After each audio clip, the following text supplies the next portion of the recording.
Saudara, DPR meminta impor mobil India untuk Koperasi Desa Merah Putih ditunda, tapi sejumlah mobilnya nyatanya ini sudah tiba di tanah air dan tidak mungkin untuk tidak segera digunakan. Lalu pertanyaannya, bagaimana solusi untuk mengakhiri polemik impor mobil India ini? Kita akan ulas bersama dengan anggota Komisi 6 DPR dari fraksi Partai Demokrat, ada Bung Herman Hairon, kemudian ada Kepala Pusat Ekonomi Makro dan Keuangan Indef M. Rizal Taufikur Rahman, dan juga ada pakar otomotif ITB Yanes Pasaribu. Selamat pagi, Assalamualaikum Bapak-Bapak.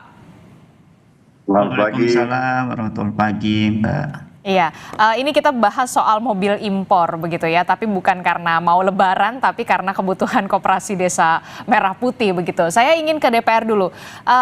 Pak Herman, ini kalau dilihat kan ya, DPR bilang ditunda, kemudian tadi dari Kadin juga mengatakan agar dibatalkan saja. Nah, apa sebenarnya yang menyebabkan DPR dan juga Kadin ini sepakat ya sudahlah ditunda saja, dibatalkan saja? Apa sebenarnya yang menjadi alasan utamanya? Ya, pertama tentu saya juga ikut rapat ya dengan Agrinas Pangan Nusantara bahwa untuk komponen lain dibahas ya. Misalkan untuk pembangunan gerai dan gudang itu dibahas, bahkan anggarannya kami tahu 1,6 miliar. Kemudian untuk modal kerjanya 500 juta itu juga kami bahas. Namun untuk pemenuhan sarana lain yang dibicarakan dalam rapat itu nggak muncul untuk item apa dan alokasinya untuk apa. Oke, jadi dan untuk mobil ini tidak ada muncul item ini pada saat pembahasan rapat itu? Ada, bahwa salah satunya adalah untuk pengadaan sarana transportasi, tapi kan tidak disebutkan jenisnya apa dan untuk apa gitu. Dan tentu ini yang menyebabkan kami hari ini tidak pernah tahu bahwa ada rencana Agrinas Pangan Nusantara untuk melakukan impor terhadap mobil di India. Nah, satu hal yang tentu kami ingatkan bahwa mobil ini kan akan di-drop, akan dikirim ke desa-desa, ke pelosok-pelosok, ke wilayah-wilayah yang mungkin saja terpencil dan lain sebagainya. Nih, bagaimana kalau misalkan merek mobil yang tidak pernah familiar di Indonesia, kemudian ada di desa, ada di pelosok-pelosok yang keterjangkauan after sales service-nya tidak ada. Betul. Gitu. Memang murah. Nah, murah itu selaras tidak dengan kesiapan dan ketersediaan after sales service-nya. Sehingga ya percuma saja kalau murah hanya bisa digunakan dalam 1 tahun sudah tidak bisa digunakan. Ya lebih baik agak tinggi sedikit, kemudian bisa bermanfaat lebih panjang. Yang kedua, ya kalau impor kan seluruh instrumen APBN ini kan diharapkan untuk bisa meningkatkan pertumbuhan ekonomi. Nah, kalau kemudian serta-merta impor, ya tidak ada value-nya, tidak ada nilai tambah bagi pertumbuhan ekonomi nasional. Nah, pada sisi lain memang saya juga mendapatkan informasi kalau industri otomotif dalam negeri juga sedang lesu. Kami kan bahas juga dengan Kementerian Perdagangan berbagai komoditas, berbagai jenis perdagangan yang hari ini tertekan gitu ya dengan situasi ekonomi global yang tidak pasti. Nah, kalau kemudian konteksnya adalah untuk bisa meningkatkan perekonomian nasional, semestinya kan kita berorientasi kepada nasional. Tidak perlu homogen, tidak perlu sama. Apa yang diberikan kepada Koperasi Desa Merah Putih itu tidak perlu sama. Seperti halnya menyamaratakan seluruh gudang-gudang dan gerainya disamakan gitu. Nah, kalau mobilnya kan tidak perlu sama. Yang penting siapa sih yang memiliki industri otomotif yang mampu memenuhi 105.000 kendaraan yang tidak harus juga secepat-cepatnya gitu. Bisa saja kan bertahap. Intinya produksi dalam negeri bisa masalahnya kan gerai dan bangunannya juga kan masih sedang dibangun. Saya kan juga kemarin ke daerah pemilihan, saya juga melihat bagaimana pembangunan progresnya seperti apa. Itu kan juga kami lihat. Nah, yang terakhir yang dalam pandangan saya, ini kan Pak Presiden ini kan selalu mengedepankan kepentingan nasional, pertumbuhan ekonomi rakyat, peran anak-anak bangsa di dalam meningkatkan seluruh produk-produk yang dibutuhkan. Bahkan selama bahwa kita bisa memproduksi, selama kita memiliki kerjasama produksi dalam negeri yang melibatkan anak-anak bangsa, ya kita ke dalam negeri. Bahkan kendaraan kepresidenan pun buatan Pindad gitu. Dalam pemikiran saya, kalau 105.000 salah satunya juga adalah buatan Pindad dan bersama-sama dengan industri otomotif dalam negeri kita, ya menurut saya ini akan menjadi kekuatan perekonomian yang baik ke depan gitu. Mobil presiden aja dari Pindad begitu ya. Tapi saya ingin kemudian saya garis bawahi adalah berarti DPR memang sudah mengetahui ada pemenuhan untuk kebutuhan transportasi, tapi tidak tahu kalau ini akan impor dari India begitu ya transportasinya. Ya, tidak tahu kalau tiba-tiba impor dengan India dan lain sebagainya, memang tidak pernah disebutkan karena pada waktu itu kami fokus terhadap bagaimana 3 miliar ini dialokasikan lebih efektif, lebih efisien dan tentu memberikan daya dorong, daya ungkit supaya Koperasi Desa Merah Putih segera bisa beroperasi. Oke, DPR justru mengetahuinya ketika sudah ramai di media sosial atau bagaimana? Setelah ini apakah akan memanggil Agrinas atau seperti apa? Kami juga sudah sebetulnya sebelumnya 1 bulan lalu, setengah bulan lalu lah kami sudah mengundang Agrinas Pangan ini, namun pada waktu itu dibatalkan dengan alasan bahwa dirutnya sedang berada di luar negeri. Oke, dan dalam waktu dekat apakah DPR nantinya juga akan memanggil Agrinas untuk membahas soal ini? Karena suka atau tidak suka, ini barang sudah ada di Indonesia saat ini. Ya, setiap satuan APBN semestinya dipresentasikan dulu di DPR. Karena bagaimanapun akuntabilitas dan transparansi ini harus kita kedepankan di dalam pelaksanaan. Apalagi BUMN, Agrinas Pangan Nusantara ini kan BUMN baru. Dan kita dituntut bahwa harus GCG ya, harus memenuhi good governance, harus memenuhi clean governance, dan tentu sebagai BUMN juga mempertanggungjawabkan kepada hasil pemeriksaan nanti di BPK. Oleh karenanya seoptimal mungkin kami pada setiap satuan anggaran yang akan digunakan ya harus dibahas, harus transparan dan harus jelas betul gitu ya. Terutama nilai manfaat bukan hanya kepada manfaat pengguna, tetapi manfaat keseluruhan untuk pertumbuhan ekonomi nasional. Oke, saya akan ke Indef dulu. Kalau dari kacamata Indef sendiri, apakah ini murni kebijakan ekonomi ataukah kemudian ada pertimbangan politik dan juga diplomasi dagang soal ini? Ya, kalau kita lihat ya Mbak ya, memang nampaknya ini keburu-buru ya. Terburu-buru, kenapa terburu-buru? Ya mungkin mestinya namanya kebijakan apalagi belanja APBN gitu ya, seharusnya kan dipertimbangkan berapa nilai tambah yang diperoleh dari satu rupiah yang dikeluarkan begitu, dan termasuk juga kesiapan dari bisnis model dari setiap Koperasi Merah Putih. Nah ini juga kan nggak jelas, misalnya beli mobil untuk apa gitu ya, kegiatan apa, mendapatkan apa. Oke, nanti kita akan mencoba lagi untuk memperbaiki audio, tampaknya agak terganggu sinyal bersama dengan Indef, tapi saya ingin ke Pak Yanas dulu. Pak Yanas, ini selaku pakar otomotif, Anda melihatnya seperti apa? Memang kita industri Indonesia tidak mampu untuk bisa menyediakan ada 105 atau 102 ribu mobil untuk Koperasi Desa Merah Putih sampai kok ya harus impor gitu. Baik, jadi kalau secara teknis sebenarnya dari kapasitas terpasang di industri otomotif kita, ini sekarang kapasitas produksinya baru di range 70% dari total kapasitas ya. Dan itu kemarin tuh 107.000 unit ya berhasil dijual tahun kemarin. Artinya kapasitasnya memungkinkan, kemudian supply chain-nya juga, industri komponen lokalnya juga siap mendukung.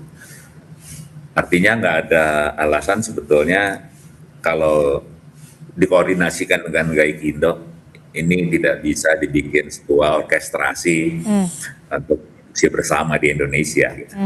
Bukan data retail seperti kemarin ya, data retail dari sales toko satu toko lain, bukan seperti itu harusnya.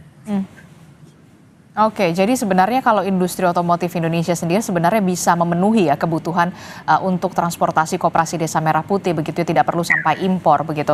Nah, kemudian yang juga jadi pertanyaan adalah begini, seurgent apa kemudian impor dari India, bahkan jenisnya ini four wheel, 4 penggerak roda begitu. Kalau memang ini untuk di desa-desa 3T begitu yang memang medannya begitu terjal, apakah memang tidak mampu begitu untuk industri dalam negeri saja yang kemudian memenuhi, dan seperti apa urgensinya begitu sampai kemudian ke India gitu. Kalau memang soal harga, termasuk juga yang harus dipikirkan adalah ketika ini ada barang sampai ke daerah-daerah terpencil, bagaimana setelah itu 1 tahun berikutnya harus ada servis, suku cadang dan segala macamnya. Baik, jadi kalau bicara simpelnya, ini tentunya tidak boleh hanya untuk 3T. Di kita ada 80 ribuan ya, 80 ribuan operasi desa. Mobil yang dibeli 105 ribu. Kalau nggak salah dengar saya ini next-nya itu 320 deh, ribu. Nah ini perlu dicek ulang, apakah betul untuk 80 ribu desa atau hanya 80 ribu operasi desa atau hanya segelintir operasi desa di 3T. Dan ini jumlahnya terlalu masif kalau untuk 3T aja. Dan kemudian speknya ini kalau dari four wheel drive ya, tentunya harapannya kan pihak direksinya juga udah cek dong ke data BPS 2024. Hampir 80% jalan di desa di Indonesia itu sudah dibeton mulai dari zaman Pak SBY dulu. Artinya two wheels juga cukup, two wheel drive. Nah ini ingin tahu jadinya sebenarnya. Tadi benar yang disampaikan, memang ini detailsnya ini nggak pernah diekspos, metode surveinya seperti apa nggak pernah diekspos. Jadi tahu keluar ini spek kendaraan four wheel. Jadi ini kalau untuk based on data yang ada di bisa dibilang yang di BPS ini over spec. Terus tadi banyak detail Pak Herman sampaikan itu benar itu. Ini terlalu mendadak, terlalu cepat, over spec, dan di Indonesia ini bisa ribut sama Pak Bahlil juga nih kalau spek engine-nya ini nggak sesuai dengan biodiesel yang diprogramkan pemerintah. Ini banyak problem nantinya, banyak problem. Oke, jadi kalau Anda menilai ini terlalu over spec begitu ya, ketinggian lah ibaratnya begitu ya. Nah, jika tujuan utamanya memang kemudian untuk pemberdayaan desa, apakah ada, yang jadi pertanyaan saya, apakah ada alternatif yang kemudian lebih efisien secara pembiayaan, secara perawatan, ke depannya seperti apa? Jadi kan kalau kita lihat ini keputusan ini ya benar-benar purely keputusan bisnis korporasi aja nih. Bukan keputusan sebuah lembaga di bawah naungan negara gitu kan. Jadi dia ambil ya dengan aksi korporasi ini dia bisa hemat sampai almost 50% gitu kan. Jadi purely bisnis ini. Oke, jadi ini keputusan bisnis kalau menurut Anda. Tapi kalau dari kacamata Anda sebenarnya, apakah ada alternatif yang lebih efisien dari soal pembiayaan dan perawatan? Ini program nasional, terus terang kenapa mobil kita juga harganya tinggi, karena sebenarnya kalau kita hitung lebih dari 40% komponen mobil kita itu kan berputar lagi masuk ke kas negara dalam bentuk pajak, pungutan, dan sebagainya. Mobil yang murah karena nggak kena komponen itu. Nah, kalau kepentingan negara, mungkin negara bisa ngelihat model-model kebijakan lain gitu kan, karena ini sifatnya urgensi dan nasional. Kalau benar ini urgen gitu ya, sampai yang kayak Pak Herman bilang tadi, ini mendadak sekali, bahkan koperasi juga belum dibangun semua, ini harus dalam tahun dan seterusnya. Ini ya betul Pak Herman, banyak pertanyaan sebetulnya. Oke, jadi kalau menurut Anda, dari rekomendasi Anda seperti apa untuk memenuhi transportasi di Koperasi Merah Putih, Koperasi Desa Merah Putih untuk di seluruh Indonesia? Jadi karena ini adalah penugasan negara, tentunya libatkan semua ekosistem yang ada, libatin kementerian yang ada, sehingga kepentingan Herman lebih pas nih, tabrakan dengan Asta Cita 3 lah, reindustrialisasi kita gitu. Ini kan jadi kayak perang di internal, dan ini kalau dibaca publik jadi nggak bagus, Mbak. Begitu, Mbak. Oke, jadi ini harusnya melibatkan ekosistem yang ada begitu ya sebelum pengambilan keputusan. Kalau sekarang sudah ada barangnya di Indonesia, lalu terus diapakan? Itu yang kemudian jadi pertanyaan kita begitu. Saya ke Indef dulu. Terkait dengan tadi Anda mengatakan ini terlalu terburu-buru. Jadi sebenarnya apa yang menjadi diburu-buru? Toh ya Koperasi Desa Merah Putihnya juga belum terlalu banyak begitu ya, maksudnya untuk bisa secara serentak. Apa menurut Anda, apakah ini soal memang pemikiran bisnis saja semata, atau kemudian ada soal ekonomi atau soal diplomasi yang Anda lihat kalau dari Indef sendiri? Iya, biasanya kan kalau bicara perdagangan lintas negara tidak hanya aspek ekonomi, tapi juga memang diplomasi perdagangan gitu ya. Dan tentu ini menjadi adalah kalau misalnya mengimpor terutama otomotif di tengah kelesuan pasar otomotif gitu ya tahun lalu, meskipun sekarang cenderung naik tetapi itu juga kecil gitu ya. Justru seharusnya ya BUMN ini juga mengintegrasikan dengan Astacita. Tadi disampaikan Astacita ketiga itu hilirisasi gitu ya. Kemudian juga nilai tambah domestik gitu. Kalau impor seperti ini apa yang diperoleh dari untuk negara? Gitu. Sehingga ini justru akan menjadi polemik dan dilematis ke depannya. Jadi kos lagi. Bahkan dananya kan pinjam dari Himbara ya. Dan pemerintah kredit kan per tahun selama 6 tahun gitu. Dan apa yang akan terjadi? Maka ini kan jadi beban fiskal lagi nanti ke depannya. Justru seharusnya atau sebaiknya atau idealnya justru mengintegrasikan dengan tip yang ada saat ini.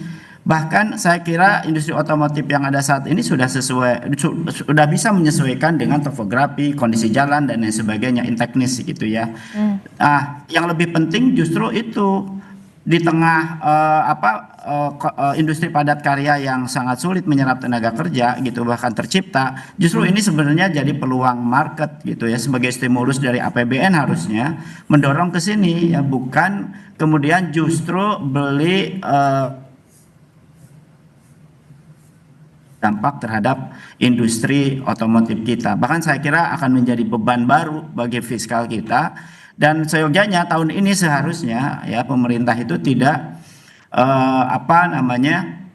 membuat implementasi dari sebuah kebijakan yang justru menjadi beban fiskal ke depan. Sudah tahu kita beban fiskal ini kan makin ketat begitu ya, dan Rp1 itu harus memberikan nilai tambah dan mendorong pertumbuhan ekonomi yang tinggi. Bahkan 4%, nah 6% itu bagaimana gitu ya? Kalau impor ya habis gitu ya, dan tidak mendapatkan penerimaan negara yang signifikan gitu. Oke, jadi ini Anda melihat, Indef sendiri melihat ada potensi pembebanan fiskal di sana. Nah, tapi kalau kita lihat begini kan, ini kan sudah ada inpresnya ya, instruksi Presiden nomor 17 tahun 2025 tentang percepatan pembangunan fisik gerai, kemudian ada pergudangan dan kelengkapan koperasi desa atau kelurahan Merah Putih begitu ya. Nah, kalau Anda melihat dari Indef sendiri, kalau ini nantinya ditunda ataupun kemudian dibatalkan, ditunda seperti apa yang dikatakan oleh DPR begitu, atau dibatalkan sekalian begitu, siapa yang harus menanggung risikonya, dan nanti win-win solutionnya kalau dari Indef sendiri seperti apa ini? Yang tentu saja kan bertanggung jawab yang sudah melakukan aktivitas itu kan gitu ya, yang tentu harus dikonfrontir gitu, apa pertimbangannya, urgensinya, dan 5 katakanlah ya satu koperasi itu dapat 1 mobil gitu, 105 koperasi Merah Putih itu sudah ada aktivitas ekonominya gitu ya, atau bisnis modelnya sudah ada, sudah jelas gitu, dan marketnya sudah jelas. Itu juga menjadi penting. Kalau kemudian ternyata nanti idle beberapa bulan gitu ya, bahkan menjadi masalah di dalam pemeliharaan karena tidak siap misalnya ya gitu ya, karena ini kan CBO gitu ya, build up yang notabene kontak bengkelnya dan lain sebagainya, ini kan jadi beban baru. Dan ini betul-betul harus dicek gitu ke lapangan, apakah yang dia mandatorikan itu, yang PP 17 tadi itu sudah sampai mana gitu pembangunannya. Kok tiba-tiba harus ada mobil dulu? Harusnya mobil itu kan pada saat sudah ada gudang, udah ready to work gitu ya, ready to apply gitu ya. Itu baru tuh disiapkan apa namanya sarana prasarana transportasinya. Nah, itu pun sarana. Nah, oke. Seharusnya pergudangannya dulu, semuanya dulu Ya, betul. disempurnakan begitu ya, disiapkan, barulah kemudian terakhir adalah transportasinya begitu ya, soal transportasi yang tadi Anda sebutkan mobilnya. Nah, kalau ini sudah kejadian ya kan, sudah ada 1.200 sudah ada tiba di Indonesia. Nah, ini mau gimana nih kelanjutannya? Kalau dari Indef sendiri seperti apa melihatnya? Gini, karena ini kan perdagangan lintas negara yang notabene kan ya nggak mungkin dibalikin lagi begitu ya. Halo? Ya sudah, hitung-hitung aja gitu ya, kemudian optimalisasikan aja, kemudian tinjau ulang lanjut tidak lanjutnya kan gitu, kemudian baru bangun lagi sistem yang jauh lebih prudent dan bisa memberikan nilai tambah yang pasti gitu bagi sektor industri otomotif khususnya, kemudian juga dari sisi utilisasi dari jenis kendaraan ya, kemudian juga termasuk juga utilisasi kendaraan untuk itu gitu ya, saya kira itu. Oke, jadi mau nggak mau ya udah dipakai aja gitu. Iya, karena kan perjanjiannya seperti apa dulu gitu. Misalnya perjanjiannya boleh ya bisa gitu, tapi biasanya kan tidak mudah gitu mengembalikan barang yang sudah di tempat, apalagi ini erat kaitan dengan perjanjian dagang ekspor impor kan. Apalagi misalnya Indonesia sudah masuk DP kata-kata ke situ kan, nggak mungkin India ngirim barang tapi belum. Oke, penjelasannya berarti ya sudah dipakai saja, sudah kadung basah begitu ya, sudah ada nilai kontraknya 25 triliun. Bagaimana nih Pak Herman, kalau menurut Anda dari DPR begitu ya, sudahlah pakai aja dulu, mau gimana lagi? Sudah ada perjanjian dagang di sana, bagaimana Pak Herman? Ya, tentu pertama ditunda lah ya, karena ini kan beli gitu, bukan membuat gitu. Dan saya kira sudah disampaikan oleh Pak Dasko, menunda dulu sampai Presiden nanti tiba di tanah air dan mengambil keputusan penting yang saya sendiri tidak tahu nanti keputusannya apa. Yang kedua ya, kalau skala urgensi sebetulnya skala urgensi bukan mobil. Skala urgensi itu adalah Koperasi Desa Merah Putih segera ada kantornya, ada kegiatan usahanya, dan itu bisa berlangsung. Kalau persoalan mobil di desa-desa itu banyak pickup yang bisa disewa sementara untuk transportasi kan banyak gitu ya. Bukan skala urgensi menurut saya kalau kendaraan, itu gaya-gayaan aja lah gitu ya. Dan yang penting sebetulnya apa yang diharapkan oleh Presiden bahwa Koperasi Desa Merah Putih menjadi sarana untuk bertransaksi di desa, bisa lebih murah komoditas-komoditas pangan, hasil para petani bisa diserap, kemudian bisa memberikan dukungan terhadap operasional dan kebutuhan berbagai komoditas yang saat ini dibutuhkan oleh makan gizi gratis misalkan, itu yang lebih penting gitu dibandingkan dengan harus ada pengadaan tertentu, kan juga tidak harus serentak dan homogen gitu, itu bisa secara parsial sambil jalan. Toh juga di dapil saya misalkan, kemarin saya juga meninjau pembangunan Koperasi Desa Merah Putih, itu masih belum selesai juga, masih berjalan, dan saya tanya bisnis apa baru sedang diurus, legalitasnya masih sedang diurus. Itu pun untuk keterkaitan atau linkage bisnis dengan BUMN juga belum clear, misalkan untuk penyaluran gas 3 kilo, untuk agen-agen drilling yang sekarang ini menjadi agen pembiayaan di BRI misalkan, ini juga kan belum pasti dan belum jalan. Belum lagi kemampuan dan kapasitas sumber daya manusianya kan belum juga dipersiapkan. Saya kira bisa dengan percepatan keluarnya Perpres untuk percepatan perwujudan Koperasi Desa Merah Putih bukan percepatan untuk pengadaan kendaraan menurut saya, percepatan untuk segera Koperasi Desa Merah Putih ini bisa berjalan sesuai keinginan Presiden bahwa bisa menjadi institusi atau tangan-tangan negara yang bisa memberikan dampak positif terhadap masyarakat. Saya kira itu yang penting. Gitu. Oke, percepatan di Koperasi Desa Merah Putihnya dulu yang kemudian harus disempurnakan begitu ya, sudah siap dulu begitu ya. Transportasi nanti akan mengikuti kemudian begitu ya Pak Herman ya.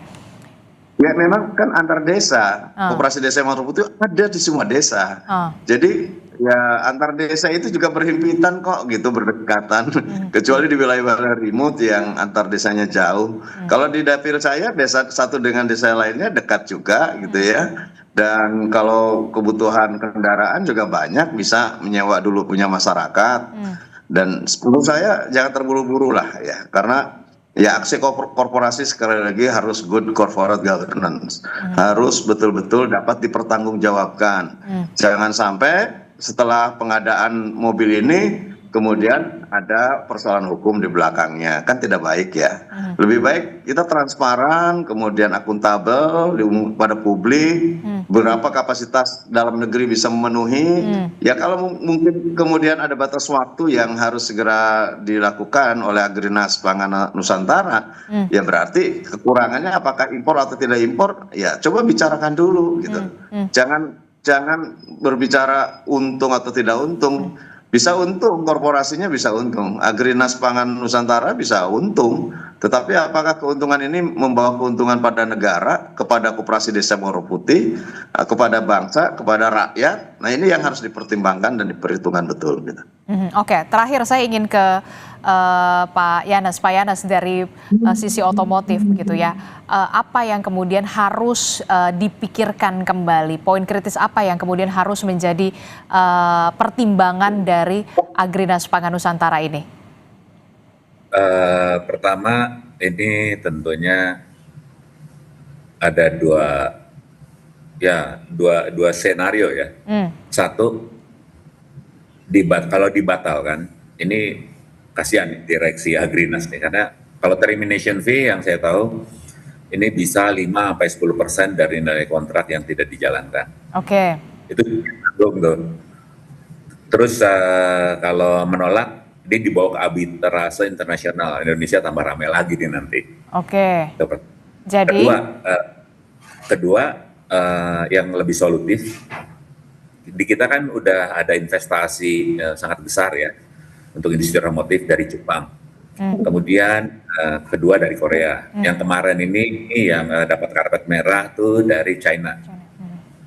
Terus dari Vietnam juga udah ada. Nah, kenapa ini nggak dirubah skemanya gitu, daripada nanti kena penalti internasional ke arbitrase yang bikin capek. Sekalian aja Mahindra dan Tata diminta, yang notabene dua-duanya udah punya APM di Indonesia, sekalian aja minta investasi mereka.